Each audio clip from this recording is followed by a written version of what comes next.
Well, I meant to hit pause, but I guess I accidentally hit stop. So we're just going to go and continue this with part 2 of this video, just because I don't feel like recording that first part over again. Up next is a no-holds-barred match. Drew McIntyre versus Sheamus, and this absolutely should have been saved for WrestleMania. This was my favorite part, well, almost. My favorite part of the whole show. It's really brutal, badass brawl. McIntyre comes to the ring looking like William Wallace, blue and white stripes on his face. They fight all around the Thunderdome. Sheamus gets thrown through the monitors. Sheamus hits a white noise off the ramp through the announce table, or the Celtic Cross, I should say. What's his name? McIntyre hits the Future Shock DDT onto Sheamus, onto a piece of the announce table that they put in the ring. Eventually, Claymore, bang! And Drew wins. Drew McIntyre is already scheduled to fight Bobby Lashley for the title at WrestleMania, WWE title. I don't care. I just don't care about that match. I've seen these guys fight a couple of times over the last year, and I just wasn't that. That's not where the story was. You know what I mean? I like being surprised and things being thrown up in the air, and for WrestleMania season. But damn, man. So now Sheamus, is he just not going to have a match at WrestleMania? Or is he just going to be thrown into some kind of big multi-man nonsense? He's genuinely, in my opinion, been the best thing going on Monday Night Raw since he got drafted. And, I don't know. I kind of feel like they did Sheamus wrong. Anyhow, up next is Bizarre. An intergender match, Alexa Bliss versus Randy Orton. And this is weird. The whole deal is, of course, Alexa Bliss, worshiper of the Fiend. Randy Orton set that sucker on fire back around Christmas time. And she's been making his life a living hell. But basically putting a curse on Randy Orton. He comes to the ring first, and before she even comes out, he's throwing up blood, oil, tar, whatever the hell it is. Black nonsense. And then Alexa comes out, and the bell rings, and he just charges at her, and boom, fire goes off in his face. And the referee splits. He tries to chase her around the ring, but a light fixture falls and almost lands on him. She charges at her again. She throws another fireball in his face. Finally, a hand reaches up from the mat, and the charred corpse of the Fiend comes crawling out of the grave of the ring. He hits his sister Abigail on Orton.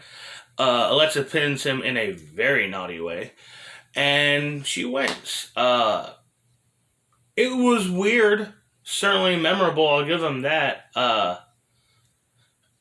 It was just weird. I didn't hate it, but at least they're doing something story-wise, something building up further down the road. Felt like this mattered. What happened in this match? You know what I mean? Unlike pretty much everything else on the show.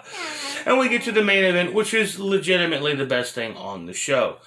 Roman Reigns defending the Universal Championship with Paul Heyman in his corner against Daniel Bryan and the Royal Rumble winner, Edge, as the special guest ring enforcer. Daniel Bryan's just such a solid main event babyface. He's just, really grappling with Roman Reigns, getting him to the mat, wearing him down. Out wrestling him through the big part of the match. Once the power stuff starts, Roman starts to dominate, no doubt. But it comes down to the referee gets. Oh my gosh, what are you doing? Am I having enough problems with this video or not? Come on. So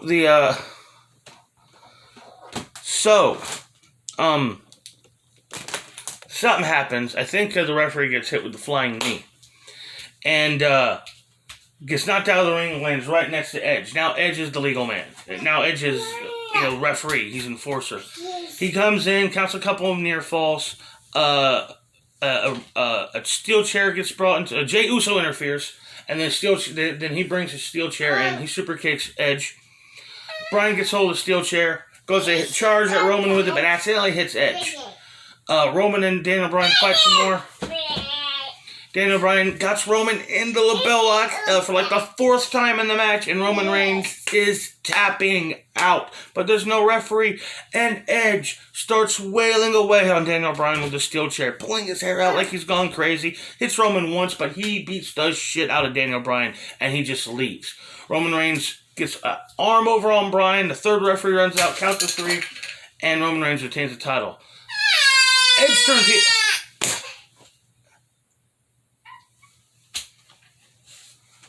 She's crying at me because she can't climb up my lap. I'm gonna have to retire my channel. Anyhow, I thought it was a terrible show. It was cool at the end that Edge had turned heel. And I'm far more interested in a triple threat between these three guys than a one-on-one between Roman and another part-timer. But yeah, overall, Fastlane was a crap show, man. There's been better episodes of Raw and SmackDown over the last few weeks. In fact, AEW on a regular basis is far superior than this pay-per-view. Anyhow, I hope y'all enjoyed these 2 videos. Like, share, comment, and subscribe. I'm Jake Davis, and I'll catch you on the fly.